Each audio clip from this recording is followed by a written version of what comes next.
Mike asked a question that a lot of people have asked ever since he's arrived. And I think it's fair to assess this because we are talking about the offensive line, and he was a highly touted and recruited young man. What's up with Julian Armella? I don't know what to think about what, I'm usually very opinionated about every player that I see and within reason, right? Now, if you're a true freshman at a position where freshmen don't normally play and they need to add size and strength and they're just not physically ready, I don't have unrealistic expectations for you to come in and start. So if you're a defensive lineman or an offensive lineman, unless you're a freak, if you're just one of these guys that comes around every now and again, then I don't put that on you. I'll give you a good couple of years to get yourself ready. Armella came in at a time where we were not recruiting elite offensive linemen, and he was kind of one of the few yeses from a highly touted offensive lineman that we had. And so the expectation was pretty lofty on him. It was evident early on that there were aspects of his game that you liked. I thought he had good feet. I thought he had the body type, the frame to be a real dude at the position. Some guys you look at, you're like, there's a lot of bad weight there, or they're smaller than I thought they were, or they got to get a lot stronger up top, or whatever it might be. But he had all of the attributes that you look at. Good feet, he could bend. You thought, okay, we'll see how quickly he gets it. And then you noticed he had a mean streak about him, which I liked a lot. I mean, he's a guy that stood up for himself at the very least. But we started to notice that he wasn't ready to play pretty early on when they went into the pads, just spent too much time on the ground, quite frankly. He'd have a great rep, and you'd say, that's a great rep. There's real potential there. But then the next time you saw him, he was getting thrown on his ass, and it was happening a little bit too frequently. Happens to young players. You let it go, you move on, you understand he's not going to play all that often in that first year. Second year came around, you're like, okay, let's see if we see real growth. And Tom, I think what we saw was growth, but then there became this question about whether or not he was going to be here long term. Some people, there were whispers he was unhappy with where he was on the depth chart. There was concerns that he didn't want to be here any longer. Of course, in the era of NIL, the concerns were that some other programs were perhaps reaching out to him saying, look, Florida State's not even using you. You're not getting on the field at all. Come on down here. There's room for you. Of course, this is the game that is played now between schools all the time, where if there's a kid who's highly thought of who doesn't get on the field right away and is perhaps maybe rumored to be disgruntled, the whispers begin that this program or that program, in particular rival programs. So if a kid's from South Florida and he comes to Tallahassee and he's not getting on the field in the first couple of years, you can bet you're going to hear whispers that Miami has come at him hardcore with an offer. Come on down, come back home, whatever it might be. If a kid is from Georgia and Florida State wins his services and he doesn't play right away and he was really highly touted and well thought of and recruited by Georgia, then you'll hear whispers that Georgia's reaching out. Hey, man, I don't know what happened down there in Tallahassee, but we still got a spot for you. So coaches are always having to fend this off and deal with the psyche of players. And so these were the rumors that were swirling around Julian Armella as to why – we're not seeing a lot of him. We're not hearing a lot about him. He was probably the most highly touted of the bunch that we had at the time. And frankly, it was a simple answer. It wasn't about whether he was happy or not. I don't know if he was or wasn't. I'm sure there's a measure of truth to both. I'm sure there were times where he was perfectly contented. He does have an NIL contract with the Battles in. And then I think there were days that he felt infinitely frustrated by the fact that he could not win even second team reps at times. And so I imagine that was probably humbling. But at the end of the day, what was also true is what matters most. And that is he wasn't ready to play. He wasn't good enough to get out there. Now, unless you believe Alex Atkins is not doing a good job of developing players, then you cannot put a kid out there and say, well, we got to play him. He was well thought of. If we don't play him, we're going to lose this kid. What's going on? Get him out there. No, if he's not ready, he's not ready. You got to trust that the coach is going to develop and play him when he is ready. And we got ourselves in hot water in the past by playing kids, especially on the offensive line, before they were ready, because then they would get hurt.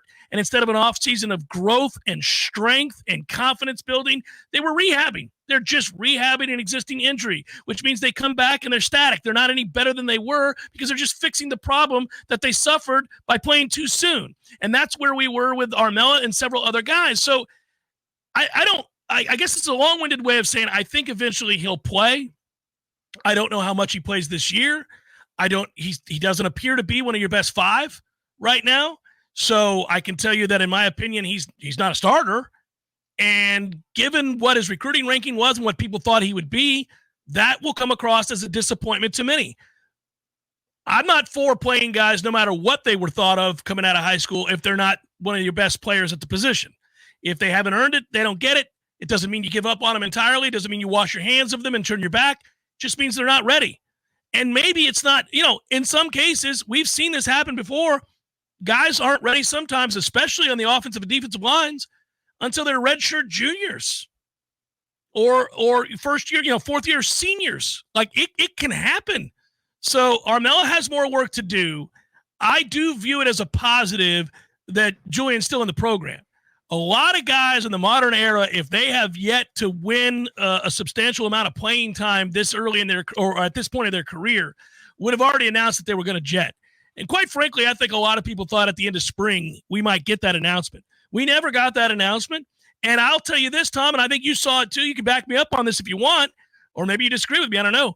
I was shocked to see how engaged he was. He seems very engaged. He seems attentive. He seems like he wants to play. He seems like he wants to learn. He was still intense. He had his good reps and his bad reps. It's really been the same since he got here, the good and the bad, and a lack of consistency.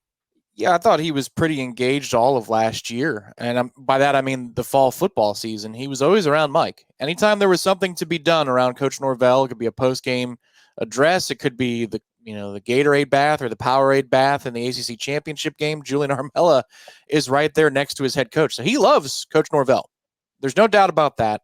And that's always a good thing when you're trying to gauge the engagement level of a player.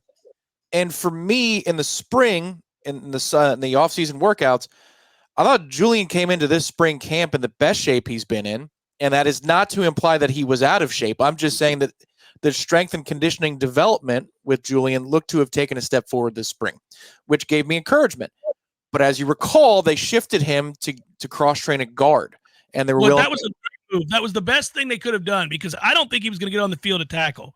I know you're making the point, but I really feel like he needs to be shifted inside. I was hopeful that he might, be an anchor at right tackle. Seems like there's a job open for him. There's a job open for somebody at right tackle that wants to take it. Somebody has to take that job by the horns because I think you've got enough talent to fill out that position. I'm not suggesting that Julian would do that. I'm just saying that I found it interesting that in the spring, the coaching staff was willing to go on record. Alex Atkins was willing to say before the media with the cameras rolling that we're going to work him at guard because sometimes the position change also is the yellow alert before the red alert of this kid's gone.